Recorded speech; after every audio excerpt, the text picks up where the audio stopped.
Social media কেউ নাই, আপনি আচ্ছা আসেন, তাহলে এদিকে আসেন, আমাদের সামনে আসেন, ছবিটা তুলি।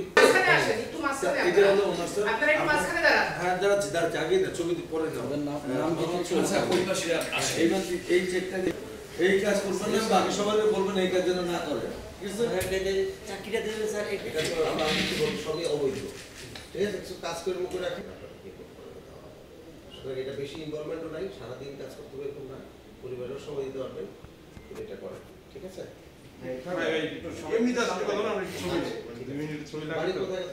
আমার বরিশাল বাকরগঞ্জ। আপনি তো যে যা করছেন মিডিয়াতে আমার বোমারাম করে দিচ্ছেন একটা টাইমটা।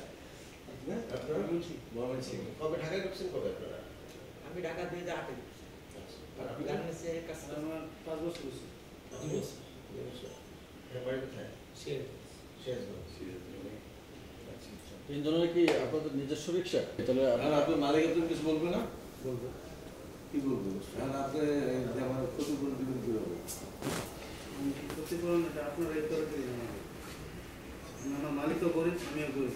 আচ্ছা, এটা বলে দিলাম, মালিক গরিব, মালিকের একজন 10টা 20টা করে আছে আমার এলাকায়, আমি নিজে জানি মালিক গরিব।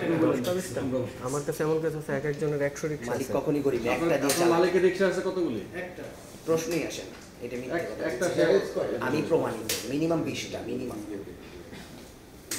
আর এই যে আপনারা জানেন না যে অটো রিক্সা যে চালানো যে নিষেধ বা মেইন রাস্তায় তোলা যে নিষেধ, এটা মানবিক থেকে দিয়েছে, এটা দুর্বলতা ভাবেন না। অটো রিক্সা যে মেইন রাস্তায় চালানো নিষেধ, এটা কি জানেন না আপনারা? কালকে একবার পরশু নাই। আর এইভাবে চলতেছে বাংলাদেশে, গোটা বাংলাদেশে। আপনারা ঘোড়া ঠিক করে। ঘোড়া যেমন দুটা পুলিশ থাকবে এই রাস্তা মাথা দিকে, ওই মাছটা দিকে। আপনারা তো পুলিশও মানে আমরা গোটা বেশি চলে যান। আমরা আমাকে সবচেয়ে বড় অপরাধ আমরা করি। আমরা করি, আমরা একটা অসুস্থ রোগী পাইলে যেথায় যাবে টাকার দিকে চাই না। সে আমার রোগীটা সে হাঁটতে পারে না, আর আপনাদের সেন্স হচ্ছে যে আপনাদের অর্ডার আছে বিদায় দিতে গাড়িটা ভাঙছে, আপনাদের অর্ডার ছাড়া তারা ভাঙতে পারে না, শুধু কর্মকর্তারা ভাঙতে হয়েছে বিদায়তে ভাঙছে। কিন্তু আমার একটা পেশেন্ট ছিল, আমি পিজি হাসপাতাল থেকে তাকে নিয়ে আসছি। আচ্ছা ঠিক আছে, কালকে আমরা সরকারের মানে শহরের মেইন রাস্তায় রিক্সা, যে কোনো রিক্সা চলাচল, মানে এটা তো ডিএমপির আগের নির্দেশনা আছে, আমাদেরও নির্দেশনা আছে, আমরা তো উঠতে দিব না, এই ক্ষেত্রে কোনো ছাড় নাই। কিন্তু সেই জন্য আরেকজনের বাহন ভেঙে ফেলাটাও হয়তো বা এটা অনেক বেশি কড়া হয়ে গিয়েছে।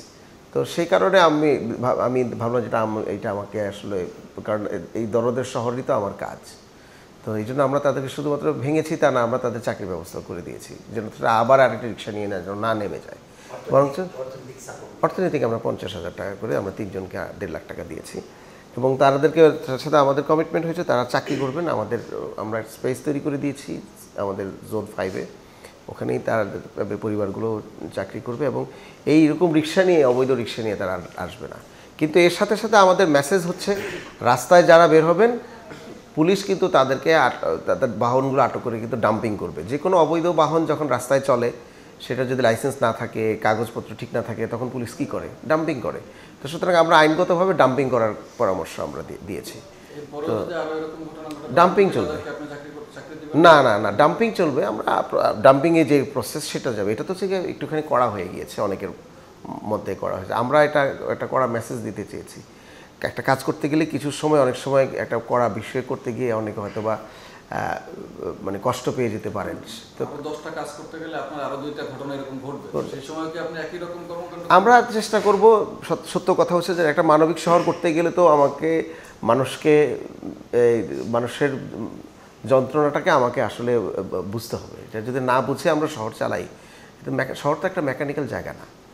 তো আমরা চেষ্টা করব মানে আমাদের অন্যান্য ড্রাইভগুলোর ক্ষেত্রেও আমরা সর্বোচ্চ পরিমাণে মানে সহনশীল থেকে কাজ করতে, কিন্তু আইনের ক্ষেত্রে তো আমরা ছাড় কোথাও দিব না। আমরা একটু স্ট্র্যাটেজিক হবো আর কি।